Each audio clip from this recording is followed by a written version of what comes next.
Yo, what's good, folks? Mike Bravo here. Community PD. Just want to check in again real quick with some more reminders. Hoping you're, double checking your facts and your research. Again, the propaganda, the misinformation out there is rampant as ever. It's having a heyday out there. So again, try to do your best to do your research. Double check on this information that you're receiving. I'm seeing a lot of videos and clips on Twitter, social media in general, where like it's this they give like a comment or an excerpt or something, but no virtually no context.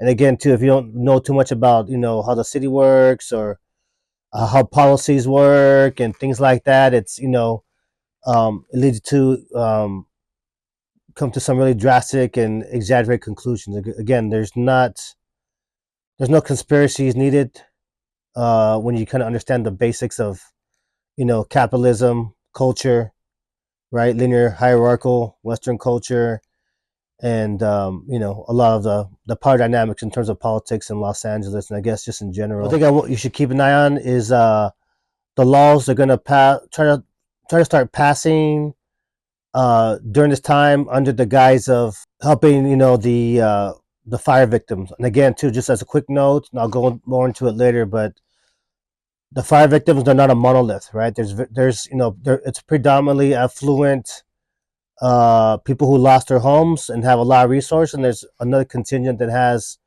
more working class, more kind of middle class and low income folks who have a lot less resources, right? So be mindful not to view them as a monolith, which I'll go more into later. But be mindful of the laws are going to start passing. Tracy Park, I just saw her, Stafford B, Councilmember Lee, and somebody else just introduced some law regarding housing development. Again, to I won't go too much into that, but like, there's always people trying to opportune for their politics. And again, she's a right wing candidate, very like probably the most white supremacist, white hegemonic, fucking racist council person or political figure I've seen locally, and I don't know, probably I won't say ever, but yeah, probably in a long fucking time, that's for sure. Anyways, on the note of being mindful of policies they're gonna try to be pushing under the guise of helping out the fire victims, I'll do my best to kind of keep you abreast of my opinions or whatever, and be very mindful of the LAFD, Los Angeles Fire Department. I know it's almost like sacrilege to critique them or whatever. They have like an almost infallible image among the public, whatever, and especially during this time when they're actually fighting fires and putting in work. But I'm already the bad guy in a lot of people's books, so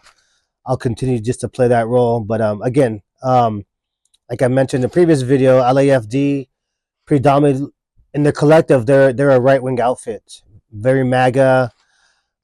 Citing some of those anti-vax rallies, and their support of Tracy Park. They also took some of my First Baptist Church of Venice photos during this last election where she got elected, and try to like make advertisements on her behalf, trying to like pose her up as though she had like diverse community support, which she didn't. She only had white gentry support, and of course, you always got your few black and brown sellouts, but on the community level, no black and brown community, she had no black and brown community support. But point being, they have a lot of right wing politics, and again, I feel a lot of the media in general is really trying to sway people more to the right to consolidate their power, especially with the advancements in social justice and equity initiatives and anti-Zionism awareness, right? They're trying to consolidate the forces, but again, that's probably another topic too. But be mindful of the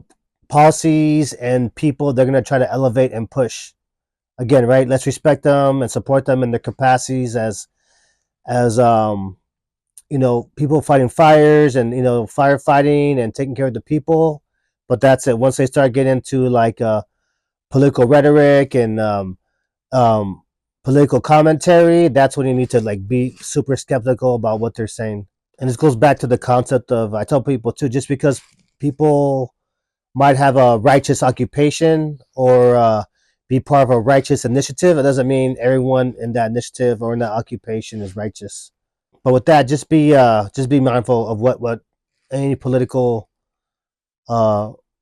suggestions that come out of that Los Angeles Fire Department zone.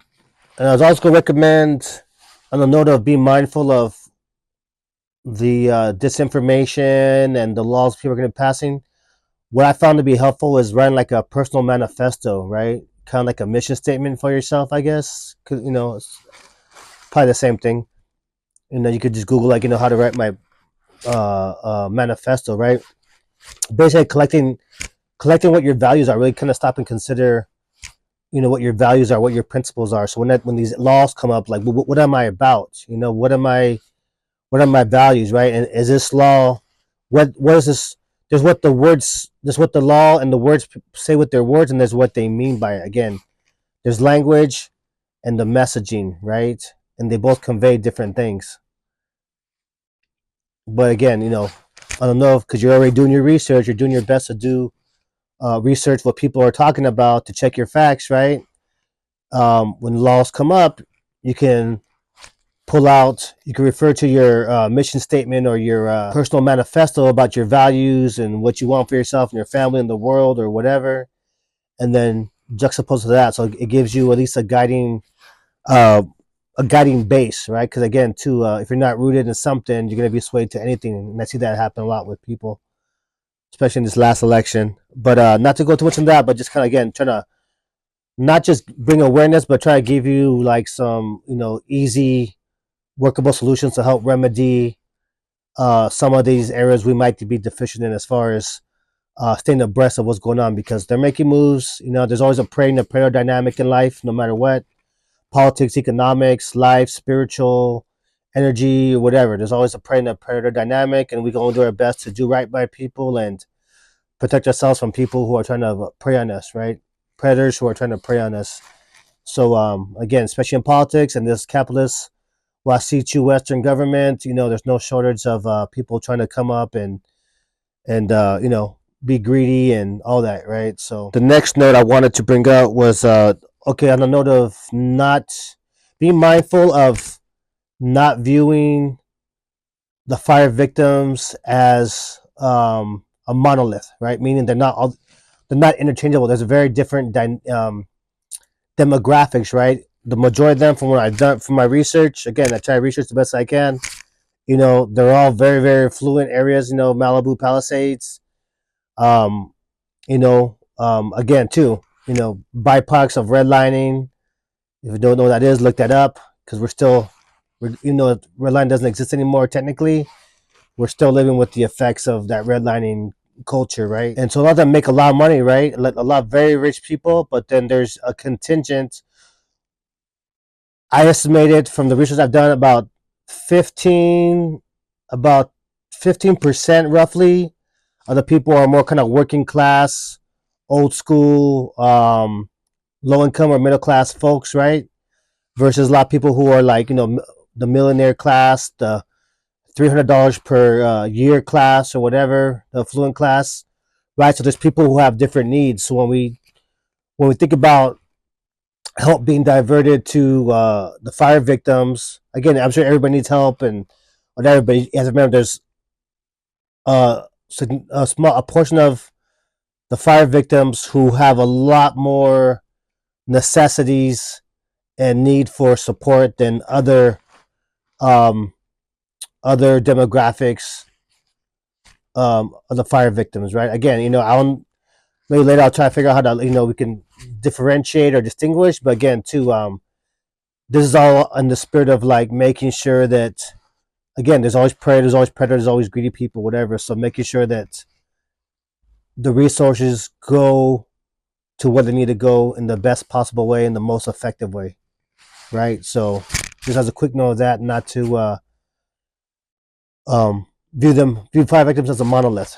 Try to distinguish the people who have more needs versus the people who have less needs, right? And resources.